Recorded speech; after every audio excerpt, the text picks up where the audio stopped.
Para informarles que las clases están subidas en el Blackboard correspondiente a la semana 9 y 10, si es que ya lo revisaron, tanto la teoría como la práctica, ¿ya? Aparte de ello, no he subido todavía su nota al sistema, por lo que creo que hoy día no van a revisar, me dijo su delegado, en la hora de práctica. Vamos a hacer la revisión los que deseen, y los que no, no, si no, pues ya tengo que subir las notas, ¿ya? ¿Qué más? También informarle que a partir de la semana 11, es decir, después de la PC, vamos a iniciar con lo que es la presentación de casos clínicos, ¿ya? Ya nos olvidamos del tema de seminario y vamos a preparar lo que son los casos clínicos. Ahora, los casos clínicos igual no se van a agrupar así como han estado para los seminarios, pero el caso clínico puede ser de cualquier parasitosis que hayamos visto hasta la semana 10, ¿ya? La próxima semana nos toca revisar lo que es cisticercosis y hidatidosis. Entonces, hasta ahí se pueden agarrar casos clínicos. Ya según la semana que les toque, pueden agarrar de repente del mito, pueden agarrar de protozoarios, pueden agarrar de leishmania, malaria, de lo que vamos a hacer hoy día de toxoplasma, etc. Ya, entonces el caso clínico que ustedes toquen ya es lo que se va a considerar para el parcial. No son, en este caso son 4 grupos, entonces serían 4 casos clínicos, ¿no? Entonces es lo que se va a considerar para el examen final, no del tema que ustedes agarran. Ya, entonces, luego para que no se sorprendan y digan, no, ¿por qué me están tomando de entamera histolítica si eso lo hemos visto en la primera unidad? De repente van a decir, ¿no? Eso va a depender bastante del caso clínico que ustedes sustenten en cada presentación, ¿ya? Entonces, les estoy comunicando para que luego no haya problema, ¿ya? El caso clínico queda libre a elección del grupo de estudiantes, pero tiene que ser bien sustentado porque de ahí se les va a tomar para lo que es su examen final, ¿ya? ¿Solo de los casos clínicos? ¿Cómo? ¿Solo de los casos clínicos? Sí.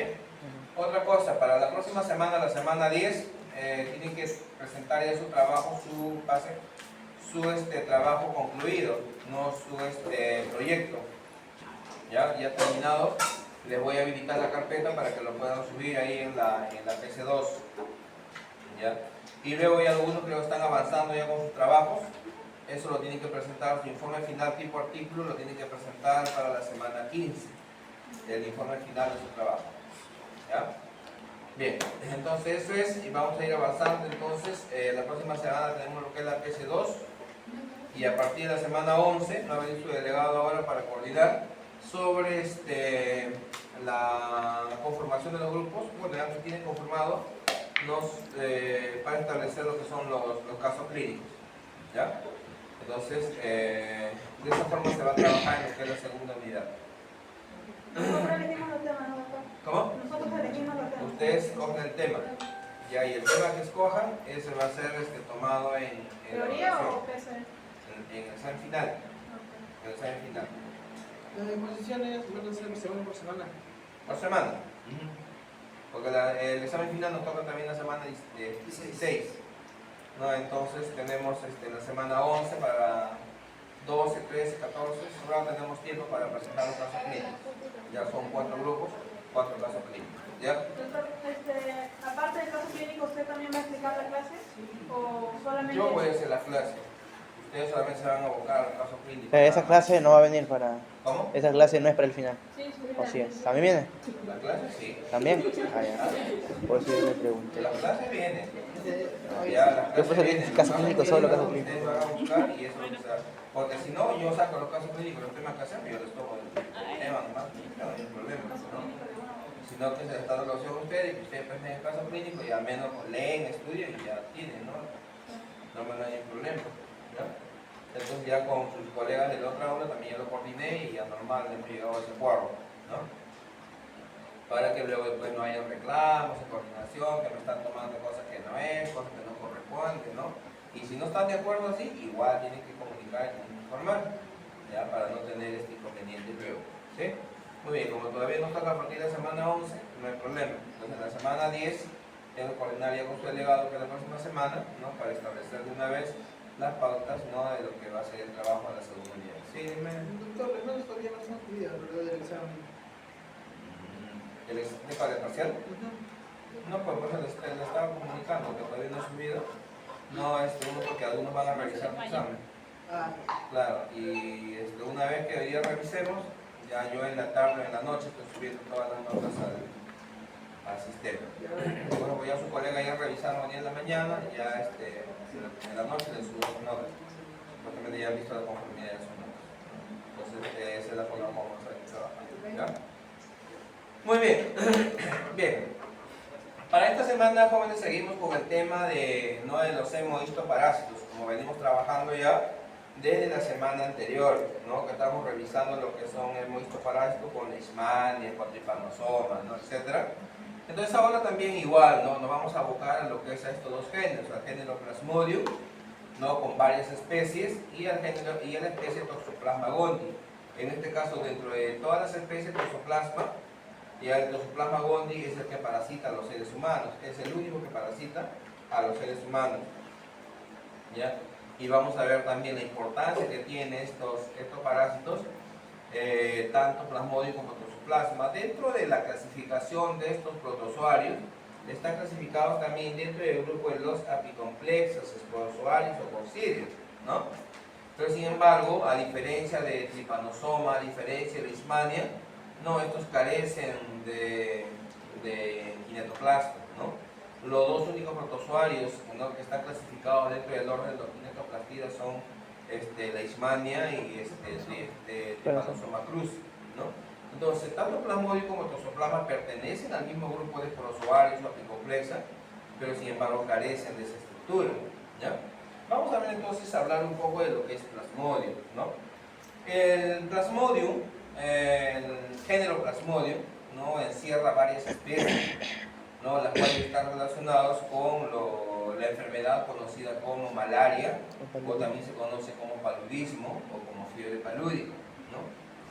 Normalmente vamos a decir que el paludismo, la malaria, es endémica de zonas tropicales, ¿no?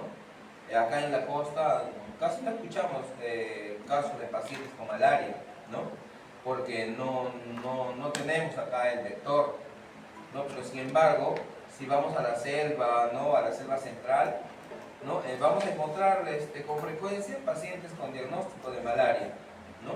¿Y eso por qué? ¿Por qué encontramos allá malaria? Porque es una zona tropical, el vector. ¿Qué más? Porque ahí se encuentra el vector, el mosquito. Animales. Por el mosquito. Porque allá está el mosquito, ¿no? Ajá. El mosquito entonces tiene las condiciones ambientales para completar su ciclo biológico, allá en las zonas tropicales, lo que acá no encuentra, ¿no? Por ejemplo, el Aedes aegypti, ¿no?, por ejemplo, acá se ha aclimatado. Cuando tenemos incremento en la población de Aedes, por ejemplo, en la temporada de verano, ¿no? Por eso que te prohíben, ¿no?, que dejes agua en el cementerio, que llenes tu balde, etcétera, justamente para no darle las condiciones al zancudo, para no darle las condiciones al vector, ¿ya? Dentro del responsable de la transmisión del Plasmodium está el mosquito, ¿no?, del género Anopheles, en este caso la hembra del Anopheles. Ahora encontramos una serie de especies de Anopheles, ¿no?, que están distribuidos en diferentes áreas, países o continentes, ¿no? Para acá, para el Perú, también tenemos especies de Anopheles que son característicos para las especies de Plasmodium.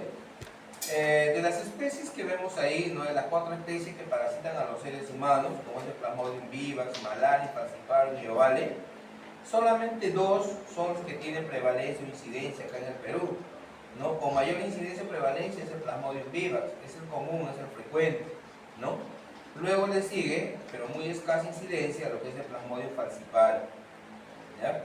Malaria y ovale no tenemos reporte acá en el Perú, ¿no?, pero sí en otros países, otros continentes, hay reporte de casos de Plasmodium malari, ¿no?, y de Plasmodium ovale, ¿sí? Muy bien, vamos a ver también que esta parasitosis, ¿no?, es decir, la malaria, tiene repercusión en el tema de salud, por lo que puede conllevar a la muerte del paciente debido a la destrucción de los glóbulos rojos. ¿Por qué? Porque son parásitos intracelulares, ¿no?, es decir, que dañan o lisan los eritrocitos. Y al listar los eritrocitos, ¿no? Al listarlos no se lisan ni 10 ni 20 eritrocitos, sino se lisan miles de eritrocitos. Entonces, ¿a qué conlleva el paciente?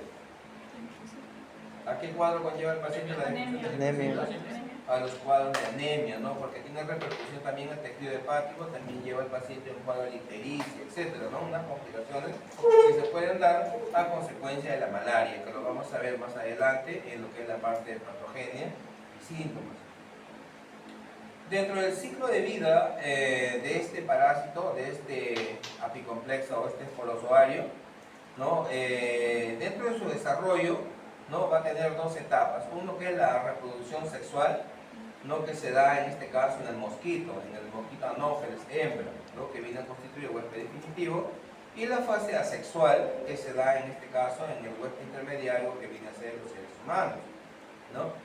Ahora, la fase sexual en el mosquito, ¿no? También se le conoce como ciclo esporogónico, ¿no? Y la fase sexual en los seres humanos también se conoce como ciclo esquizogónico. Así lo van a encontrar ustedes en su literatura, ¿ya? Una vez que se genera el proceso infeccioso, no tanto para los seres humanos así como para el vector, porque el vector también se infecta, ¿no? Se dice que la reproducción sexual dura aproximadamente entre 7 y 14 días, ¿no? Esos 7 y 14 días, ¿en quién se da? En el mosquito, ¿no? En el mosquito, en el vector. Es el lapso de tiempo. Ahora, el mosquito o el zancudo puede permanecer infectado todo el largo de tiempo de vida que tiene el mosquito, ¿no? Que equivale aproximadamente a 30 o 40 días que vive un zancudo. Entonces, todo ese lapso de tiempo, el zancudo permanece infectado y puede transmitir el parásito, ¿ya? Bien. El ciclo eritrocítico, el ciclo esquizogónico, que es la fase sexual que se da en los seres humanos, vamos a encontrar dos fases o dos etapas, que es la etapa exoeritrocítico, como ustedes ven acá, la etapa exoeritrocítico fuera de los eritrocitos, ¿ya? Que se da en este caso en el tejido hepático, específicamente en los hepatocitos, ¿ya? Para lo cual también se le conoce como ciclo esquizogónico hepático, ¿ya? Así lo van a encontrar ustedes en la literatura. Y vamos a encontrar también el ciclo eritrocítico, es decir, cuando los parásitos invaden a los eritrocitos, ¿no? Que es donde se manifiesta lo que es la patología, la clínica de la malaria, cuando estos llegan a invadir los eritrocitos, ¿no? Por ruptura, lisis del eritrocito, es donde se manifiesta lo que es la malaria. Bien, acá tenemos un bosquejo de lo que es el ciclo biológico, ¿no? Vamos a entender esto para luego entrar al gráfico del ciclo, ¿no? Habíamos mencionado en este caso que el vector, ¿no? El vector o transmisor del patógeno viene a ser el mosquito del género Anopheles, ¿no?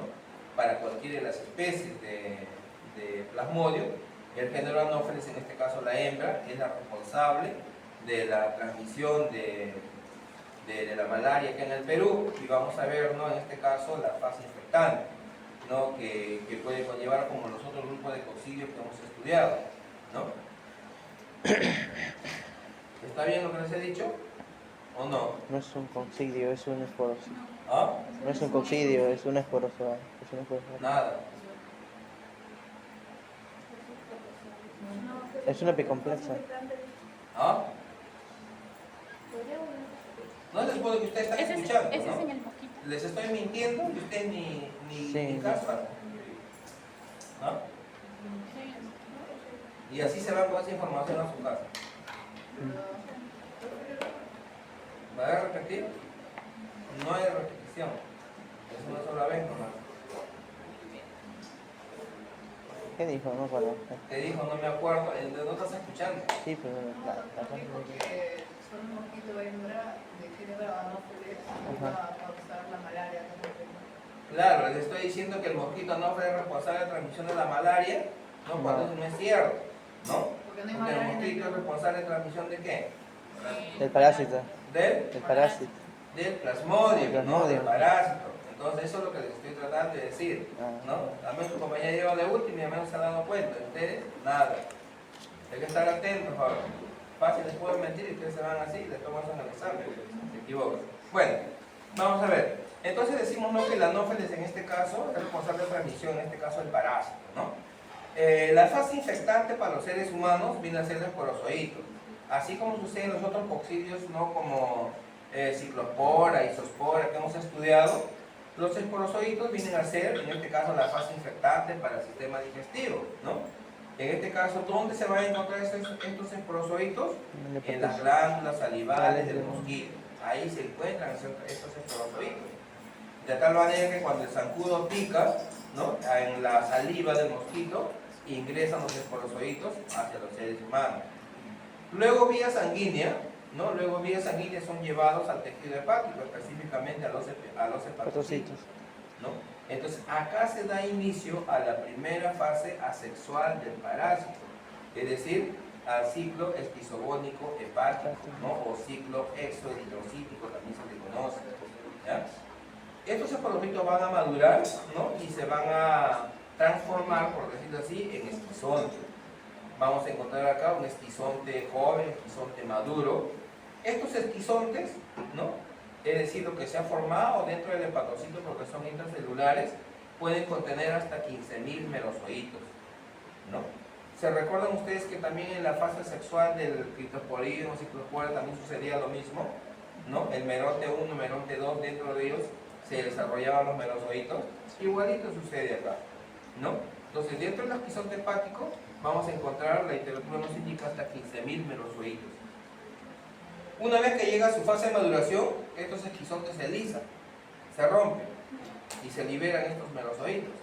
Imaginen ustedes 15.000 merozoitos libres en el tejido sanguíneo, solamente hablando de un hepatocito o de un esquizonte, ¿ya? Una vez liberados, van a invadir a los glóbulos rojos. Una vez que los glóbulos rojos son invadidos, entonces se da inicio, ¿qué?, a la fase sexual eritrocítica, ¿no?, o esquizogónico eritrocítico. En esta fase de invasión de los glóbulos rojos es donde el paciente comienza a sentir lo que es la patología, la sintomatología propia de la malaria, ¿no?, en la fase premonitoria y en la fase febril, ¿ya? Entonces vemos acá, los glóbulos rojos son invadidos entonces por estos merozoitos y dentro de los glóbulos rojos pasan a la fase trofozoito. Van a pasar por la fase trofozoito joven, trofozoito maduro. ¿Cómo se reconoce un trofozoito de Plasmodium? ¿No?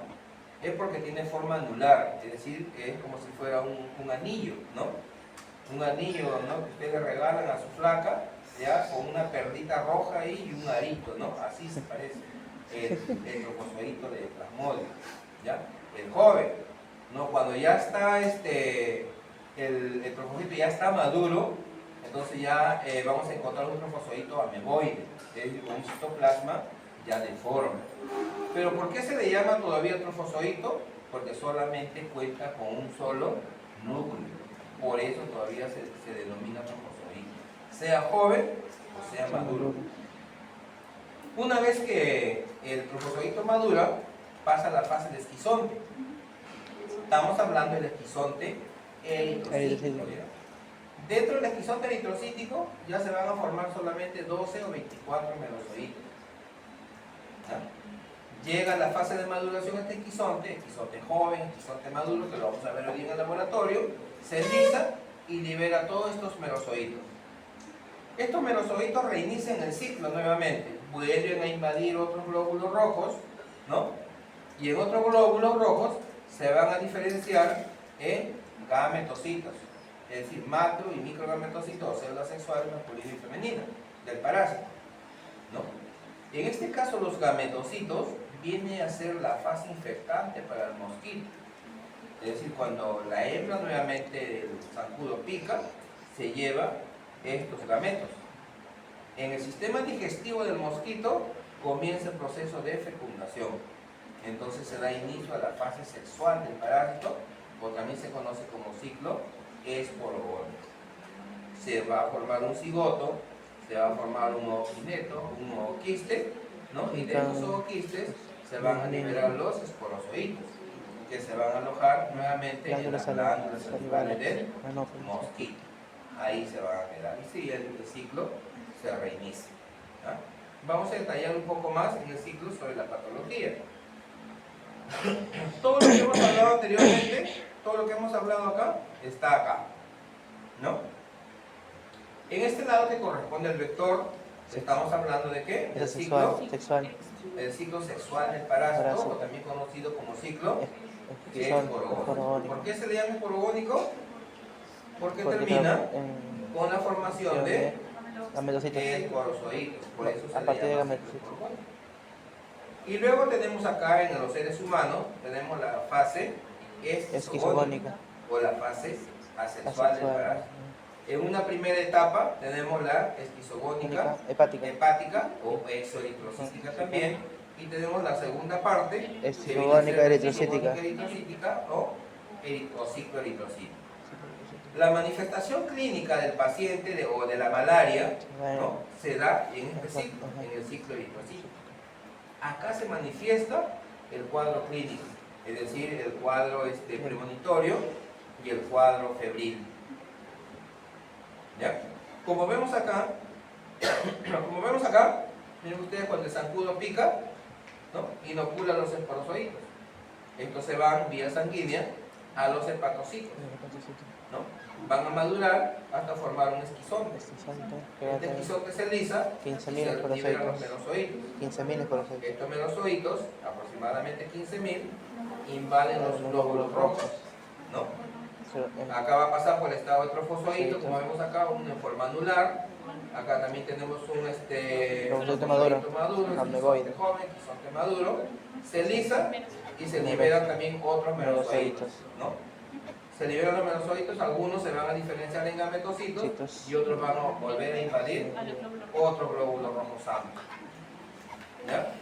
Entonces, en este periodo de tiempo, este periodo del ciclo eritrocítico va a variar dependiendo la especie de plasmodio. Este ciclo completo puede durar para algunas especies 36 horas, 48 horas o 72 horas. Es decir, desde que ingresa el parásito hasta que madura, todo ese tiempo dura 36 horas para algunas especies, 48 horas para otras y 72 horas para otras. Cada vez que se completa un ciclo, ¿no?, cada vez que se completa un ciclo y hay ruptura, acá, este es el momento pico en que el paciente presenta la sintomatología característica de la malaria, es decir, con cuadro febril de 40 a 41 grados, temblor, sudoración, cansancio, etc., ¿no? Luego pasa, todo este periodo pasa y nuevamente el ciclo se repite y el paciente es como si hubiera recuperado, ¿no? O de repente se tomó un antipirético, le pasó y nuevamente vuelve a estar estable, ¿no? Pero ¿qué va sucediendo mientras tanto? ¿No? ¿Qué va sucediendo mientras tanto? ¿No? Pasan los días y el paciente sigue tomando solamente antipiréticos. ¿Qué va sucediendo? ¿Vuelve resistente? Como que le vuelve resistente. O sea, como que ya no... ¿Pero qué va sucediendo mientras tanto? Los siguen, glóbulos se siguen. rojos van comenzando Va a- destruyendo los glóbulos rojos. Por ejemplo, cuando el paciente llega al consultorio, ¿no?, el paciente llega en condiciones de palidez, ¿no?, pálido, ictérico, mal llega, ¿no?, justamente por esto, por la destrucción de los eritrocitos. ¿Ya?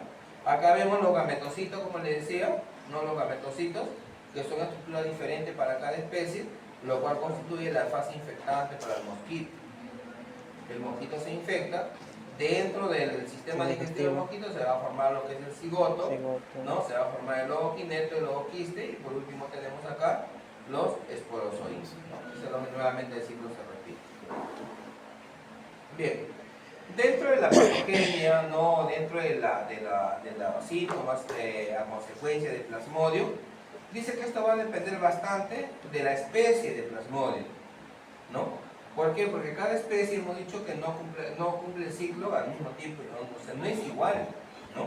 Cada uno de ellos es diferente, ¿no? Y asimismo también la patogenia va a ser diferente en el caso, por ejemplo, del Plasmodium falciparum, que es una de las formas de malaria más complicadas que se puede presentar, a diferencia de la malaria causada por Plasmodium vivax. ¿Ya? Vamos a ver ahorita por qué. ¿Ya?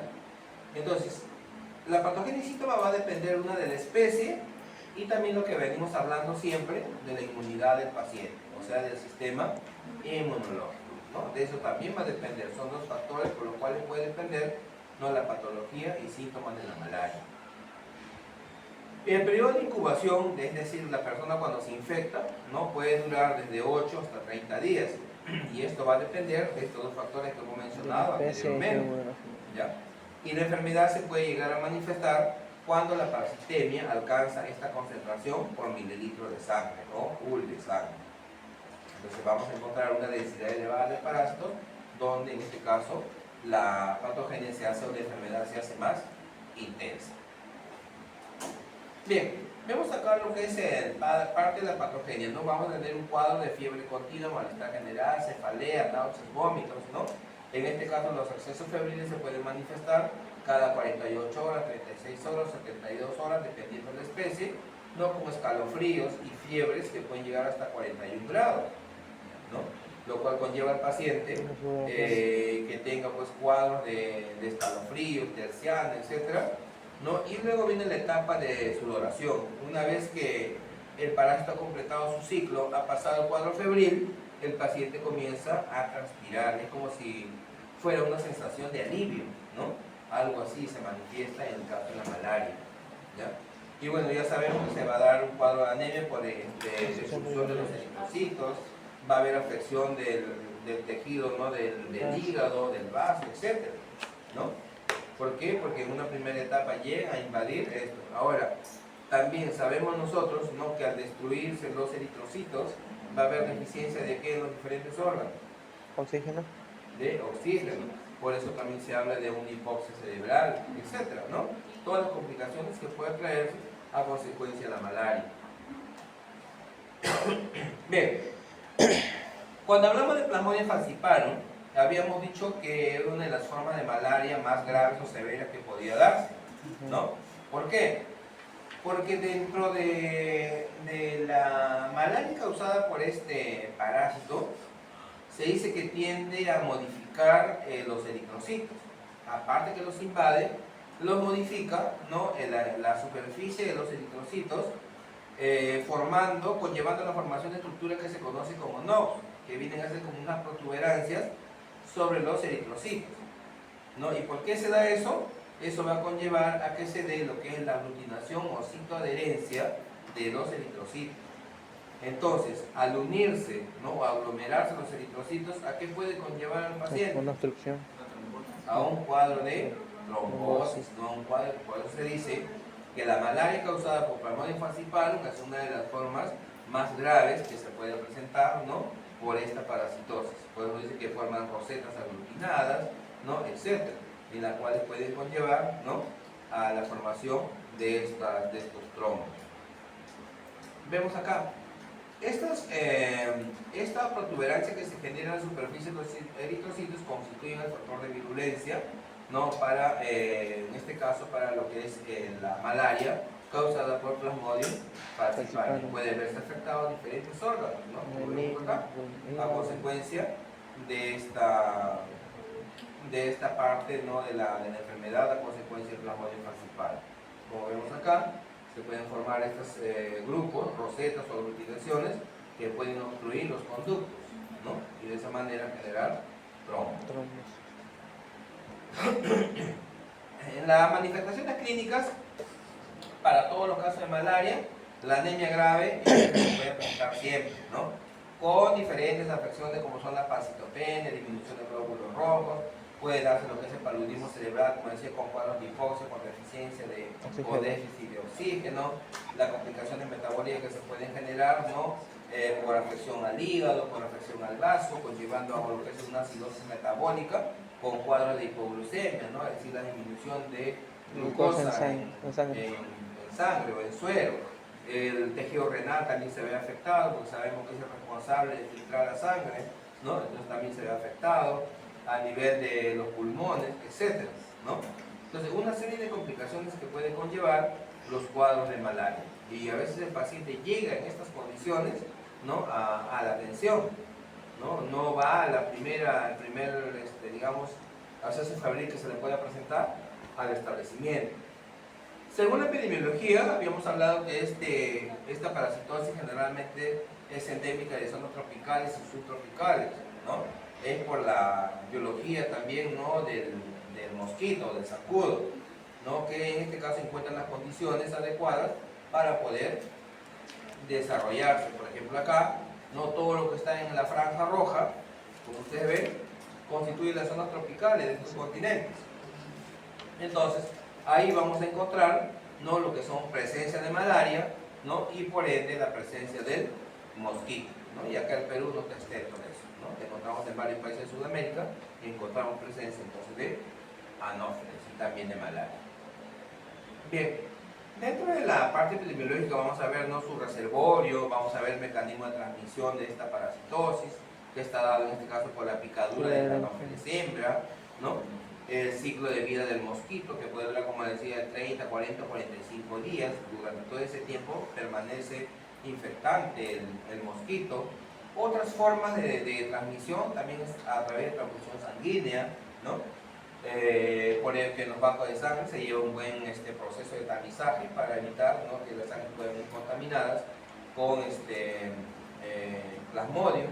También puede haber una transmisión vía placentaria, ¿no? El uso de pacientes con jeringas contaminadas, etc. ¿Ya? Dentro del ciclo biológico, si hemos revisado, o ustedes van a leer la literatura, ¿no? Creo que es Satías, si no me equivoco, también te mencionan de otra fase evolutiva que no está especificada acá, que es una fase de latencia del parásito, ¿no? Que vienen a ser los sinusoídos. ¿Dónde se quedan los sinusoídos después que termina después del tratamiento, ¿no? Antimalárico que le dan al paciente? ¿Dónde se quedan esto como fase de latencia? Se queda en el tejido hepático, ¿no? Así nos dice la literatura. Los sinusoídos se quedan en el tejido hepático. ¿Eso qué cosa quiere decir? ¿No? Si un paciente curado o tratado más adelante, estos sinusoídos se pueden activar, ¿no? Por X motivos se pueden activar y el paciente puede hacer nuevamente un cuadro de malaria a consecuencia de la activación de estos sinusoídos. En el ciclo no lo van a encontrar, pero como decía la literatura cuando lean, ahí sí lo van a encontrar. Bien, también nos habla que esta parasitosis ha tenido un resurgimiento, ¿no? En los últimos 30 años. ¿Por qué? Anteriormente esta parasitosis, primeramente podemos decir, según el historial que tenemos, no es nuevo para nosotros, ¿no? Esta parasitosis ha afectado a nuestros antepasados de tiempos remotos atrás, ¿no? Pero sin embargo, así como el COVID nos cayó ahora y se llevó un montón de gente, en ese entonces cuando apareció la malaria, también se llevó cantidad de gente. Pero sin embargo, no, nuestros antepasados sabieron, ¿no? O conocieron la forma de contrarrestar la afección por parte del plasmodium, ¿no? Por ejemplo, todos los medicamentos que conocemos hoy en día para tratamiento de malaria, todos tienen como principio activo la quinina, ¿no? Es el principio activo de los medicamentos que tienen los antimaláricos, ¿no? ¿Y dónde sacamos la quinina? ¿De dónde sacamos la quinina? ¿Del laboratorio? ¿De dónde sacamos la quinina? ¿Del árbol de la? De la quina, ¿no? En la quina. Del árbol de la quina, ¿no? Del árbol de la quina. Entonces, nuestros antepasados, bueno, que no lo tenemos acá el árbol de la quina, pero sí está en las zonas del Valle Central, selva, está el árbol de la quina. Entonces, ellos conocieron las propiedades médicas, ¿no? De la corteza del árbol de la quina, y con eso trataron ellos la malaria, ¿no? Nuestros antepasados. Y claro, también la enfermedad se llevó cantidad de gente, ¿no? Hasta que conozcan las propiedades, ¿no? Sanatorias de esta corteza. Entonces, a raíz de ello es que hoy en día, ¿no? Se conoce como principio activo de la quinina que se extrae de ese árbol, ¿no? Y bueno, ya químicamente están modificados en varias presentaciones en la cual pueden llegar a nosotros, ¿no? Un sinnúmero de formas de medicamento, según el tipo, ¿no? De malaria que pueda presentar el paciente, ¿no? Muy bien. Entonces, por historia debemos saber, ¿no? El árbol de la quina por eso está dentro de nuestro escudo nacional como representante, aparte de que representa nuestra riqueza vegetal, también está por ese motivo, no solamente está por eso, ¿ya? Muy bien. Bien. Para el diagnóstico de la malaria, ¿no? Para el diagnóstico de la malaria, se puede hacer de diferentes formas, uno por los exámenes directos y otro por los métodos indirectos, ¿no? El examen directo para diagnosticar malaria, ¿no? Se hace mediante la técnica de frotis y gota gruesa, ¿no? Que también lo habíamos hablado cuando hemos diagnosticado ¿qué cosa? Trypanosoma. Trypanosoma, ¿no? Mediante la técnica de gota gruesa. Como ven ustedes acá, bueno, acá tenemos dos láminas, uno está la gota y otro el frotis. Normalmente, la gota debe estar acá a un extremo y el frotis debe estar de la mitad para adelante. O sea, todo debe ser en una sola lámina, ¿no? Acá por tema didáctico se ha hecho en dos láminas, ¿ya? Ahora, para hacer el diagnóstico de la malaria, la gota que vemos acá solamente nos permite medir la densidad parasitaria, ¿no? Es decir, nos va a indicar si ese paciente tiene una cruz, dos cruces, tres cruces o cuatro cruces, ¿no? De densidad parasitaria. Sin embargo, el frotis que vemos acá, una vez coloreado con Yemsa, vamos a encontrar lo que es la morfología del parásito. Aquí en el frotis encontramos la morfología del parásito, es decir, si es un trofozoito joven, si es un trofozoito maduro, un esquizonte joven, esquizonte maduro, un gametocito, etc. Eso de ahí lo vamos a encontrar en el frotis sanguíneo, ¿ya?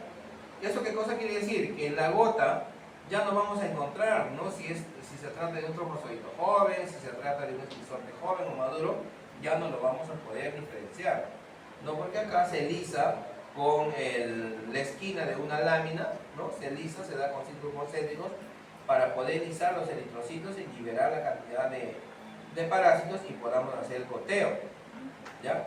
Entonces acá, ¿qué cosa solamente vamos a encontrar? Vamos a encontrar solamente el núcleo, ¿no? Con restos de citoplasma alrededor del núcleo, a veces nada. Entonces vamos a poder observar lo que son los puntos de color rojo, que lo vamos a ver ahora en el laboratorio. Dentro de los métodos indirectos están las pruebas serológicas, ¿no? Que ya conocemos varios métodos, ¿no? O pruebas que se pueden realizar para poder diagnosticar la presencia, en este caso, de anticuerpos, ¿no? Anticuerpos anti el parásito que estamos revisando, ¿no? Tenemos el ISEM, aglutinación, etc. O también por pruebas moleculares como son las ondas de ARN o de ADN, ¿no? En este caso que son pruebas más complejas donde puede detectar una parasitemia incluso mínima en el paciente. Bien, acá tenemos un cuadrito para hacer un diagnóstico diferencial de las especies de Plasmodium, ¿no? Acá tenemos las 4 especies de Plasmodium y acá tenemos algunas características que vamos a encontrar en cada uno de ellos, ¿ya? Ahí lo revisan, ¿ya? Para cada uno de ellos, ¿okay? Bien, estas son las fases evolutivas que vamos a encontrar para la especie de Plasmodium, para Falciparum, Malaria, Oval y Vivax. Como decía, malaria ovale no lo tenemos acá, ¿no? En otros países hay información de que exista. Acá en el Perú tenemos mayormente lo que es Vivax, ¿no? Con mayor incidencia y prevalencia Vivax. Luego también tenemos lo que es Falciparum. ¿Ya? Como vemos acá, miren las fases evolutivas de estos protozoarios, ¿no? Apicomplexa, ¿no? Se inicia con la invasión de los eritrocitos o glóbulos rojos. Vemos acá la fase trofozoito, ¿no? Será trofozoito joven, acá también tenemos un trofozoito joven, acá también tenemos un trofozoito joven, pero ya este es un trofozoito joven maduro, porque vemos un citoplasma memoide, ¿no? Pero sigue siendo trofozoito. Luego acá ya tenemos un esquizonte porque tenemos ya más de 2 núcleos, ¿no?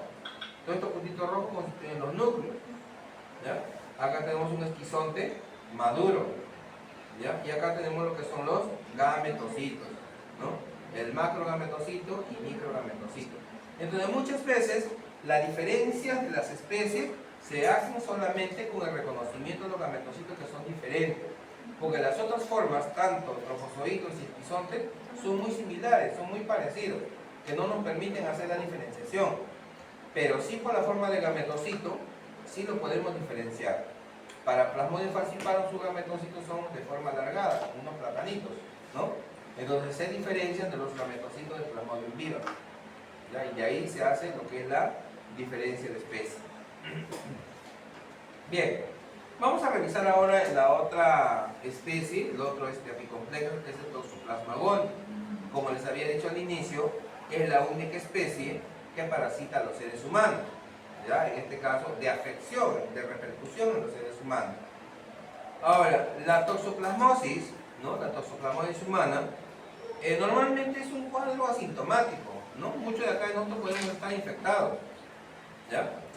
Pero ¿dónde radica la importancia de la toxoplasmosis? No, más que todo en las gestantes, ¿no?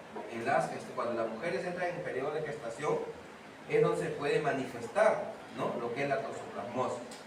Si no fuera así, entonces el paciente, el individuo, ¿no? Puede morir infectado y nunca se ha enterado ni se enterará que tiene toxoplasma. Vamos a revisar entonces ello. Bien, dentro del Toxoplasma gondii, que es el parásito que causa lo que es la toxoplasmosis en los seres humanos, aparte de ello también encontramos algunos reservorios que pueden ser algunos mamíferos y aves. Para el Toxoplasma gondii tenemos huéspedes definitivos, ¿no? En este caso, que su huésped definitivo vienen a ser los gatos, ¿no? Vienen a ser los gatos. Entonces, es por ello que la toxoplasmosis es repercusión en la gestante. ¿Por qué? Porque muchas veces, ¿no? ¿Quién no ha convivido con un gato? ¿No? De repente a lo largo de su vida o en periodo de su vida, ¿no? Entonces, yo personalmente todavía he vivido con gatos, siempre he tenido un gato en mi casa, ¿no? Y me imagino que ustedes también tendrán un gato, mínimo uno, y algunos de repente no tienen, ¿no? Entonces, normalmente en aquellos gatos que se infectan, ¿no? En el sistema digestivo del gato sucede el ciclo como para cualquier otro coccidio que hemos estudiado anteriormente, en el intestino delgado, ¿no? Con la fase sexual que hemos estudiado, lo mismo sucede en el gato, porque el gato lo que elimina con las heces son los ooquistos, igual que los seres humanos, ¿no? Eliminamos los ooquistos, el gato también elimina los ooquistos. Ahora, las personas, otros animales, etcétera, ya se pueden infectar con estos ooquistes bajo diferentes formas o mecanismos de transmisión, que lo vamos a ver en el ciclo biológico, ¿no? Bien, dentro de la morfología de identificación de esta parasitosis vamos a encontrar 4 estadios principales, que son trofozoitos, ¿no? Pseudoquiste, quiste y ooquiste. El trofozoito, ¿no? Viene a ser la forma activa del parásito, ¿no? Tiene forma semilunar, como vemos acá, cuando está teñido con Yemsa, ¿ya? Y que puede medir hasta 4 o 6 micras. También tenemos lo que es el pseudoquiste, es decir, una vez que se han aglomerado los trofozoitos van a constituir un pseudoquiste, donde se lleva a cabo lo que es la multiplicación activa del parásito, de los trofozoitos, que también se le conoce como taquizoitos. Entonces, un taquizoito es un pseudoquiste. ¿Por qué se caracteriza? Porque hay multiplicación activa del trofozoito dentro de ese pseudoquiste. Una vez que termine el proceso de multiplicación, va a pasar a la fase de quiste, ¿ya? Dentro del quiste, la multiplicación disminuye o casi se atenúa, ¿no? Y en este caso van a pasar a la fase de, o también se le conoce como etapa de bradizoide. Al quiste se le conoce como bradizoide. Posteriormente a ello maduran, ¿no? Y salen los zooquistes, ¿ya? Tenemos los zooquistes, como cualquier otro coccidio, presentan esporoquistes y presentan esporozoitos, ¿no? Estos esporozoitos que van a ser, en este caso, la fase infectante para el huésped no intermediario. Vemos acá una fase evolutiva del parásito, vemos acá lo que es el ciclo, ¿no? Habíamos mencionado que en este caso el huésped definitivo, ¿quién es? El gato. Es el gato, ¿no? En el gato sucede todo esto que también sucede en los seres humanos, normal de otros coccidios.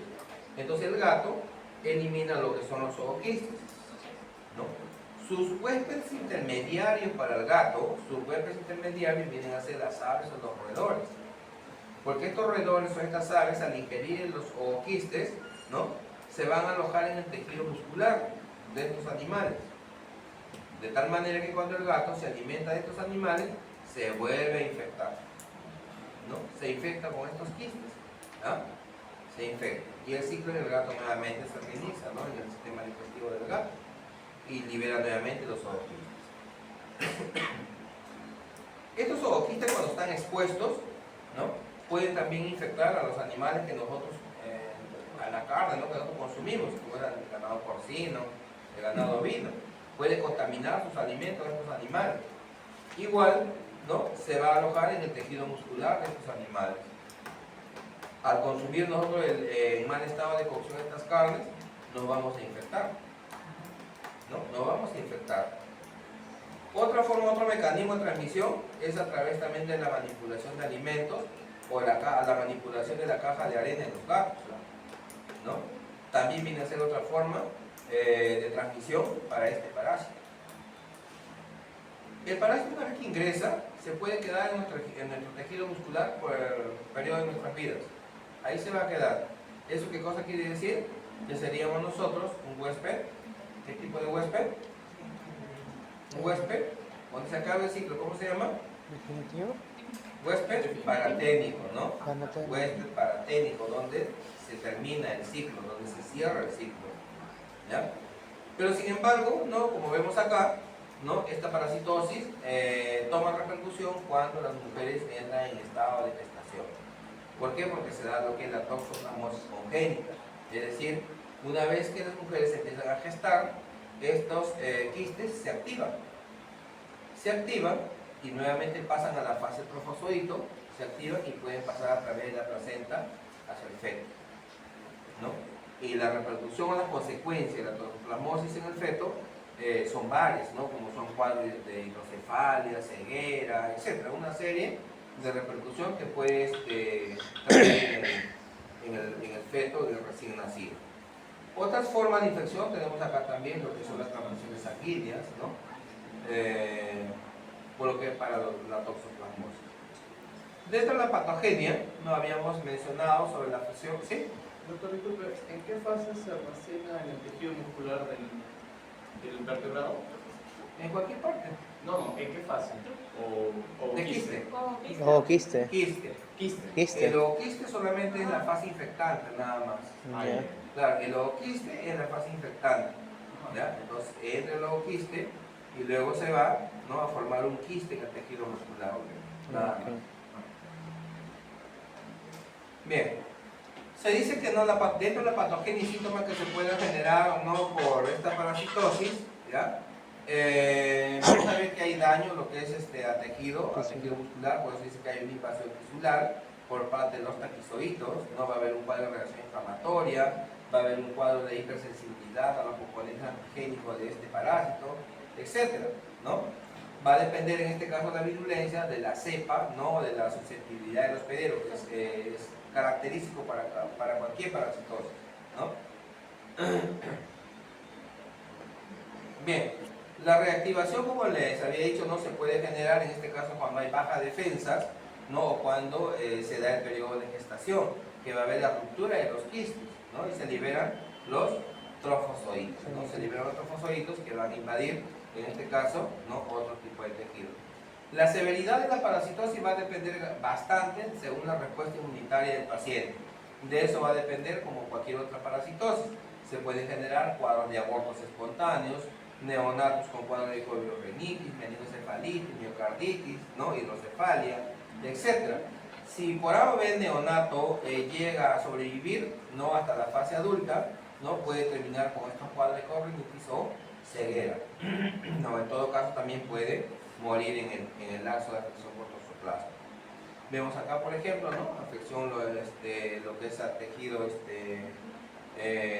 óptico, ¿no? Acá también vemos cuadros de hidrocefalia, con el desarrollo disminuido, etcétera, ¿no? Toda consecuencia de la infección por toxoplasma.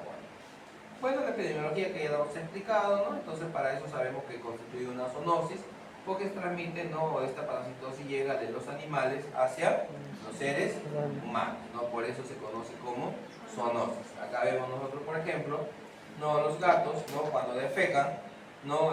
Son los que hacen, ¿no? Escarban la arena o la tierra y vuelven a enterrar, ¿no? Por más que el gato esté aseado, ¿no? Lo que sea, el gato no se lava las manos, no puede defecar, ¿no? Entonces el gato, así como está, regresa de nuevo hacia nosotros, ¿no? Sube a los muebles, la silla, bueno, etcétera, ¿no? Y en esas patitas sucias puede llevar los ooquistes de toxoplasma, ¿no? Y en este caso infectarnos nosotros de manera accidental. Bien, acá igualito, nos estamos viendo. ¿Por qué nos dice que la prevalencia de esta parasitosis aumenta con la edad? ¿No?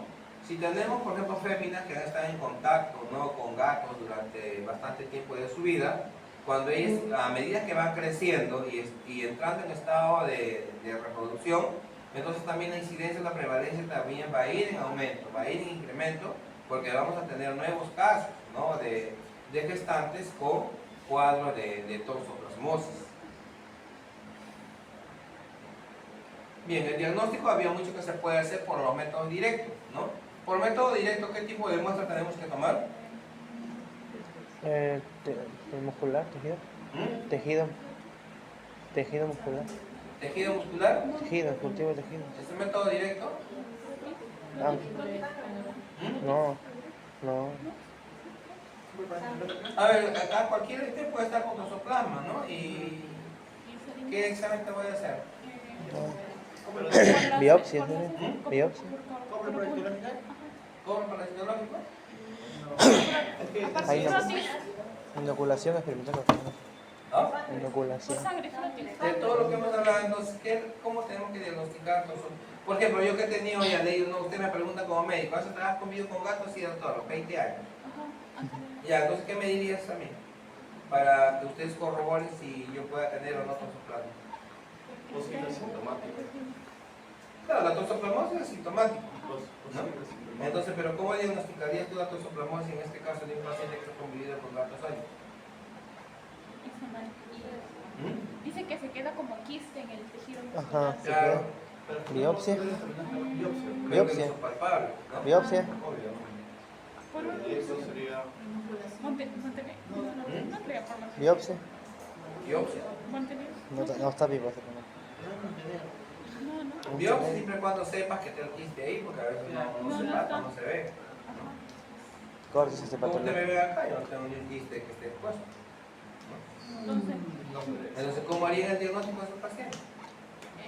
Pues acá nos habla de métodos directos y también nos habla de métodos indirectos. Inoculación. Los métodos indirectos son las pruebas inmunológicas. Claro, Entonces, obviamente. una de las pruebas más rápidas es a través de la evaluación de suero para buscar anticuerpos antitoxoplasma, ¿no? Por Ajá. diferentes métodos, ¿no? Y otro por la reacción de sonda, en este caso por PCR o por moleculares, ¿no? Pero los métodos indirectos, ¿a quién le vamos a aplicar? Directo. Al gato. Al Al gato. gato, pues. Al gato. Tenemos que aplicar el método directo al gato, ¿no? Ah. O sea, colectar las heces del gato, ¿no? Y ver, ¿no? En este caso, ¿qué cosa tenemos que hacerle? ¿Qué tinción? Bien, no. ¿No? Yemsa no es. ¿Qué tinción le vamos a hacer o cómo vamos a observar estos ooquistes? Del gato. ¿Ah? ¿Cómo hemos visto los ooquistes de ciclospora, de cryptosporidium? Ah, por las 100 listas. Sí, No, es lo mismo, si le estoy hablando que se trata de lo mismo, sí, ¿no? Y entonces ya se olvidaron.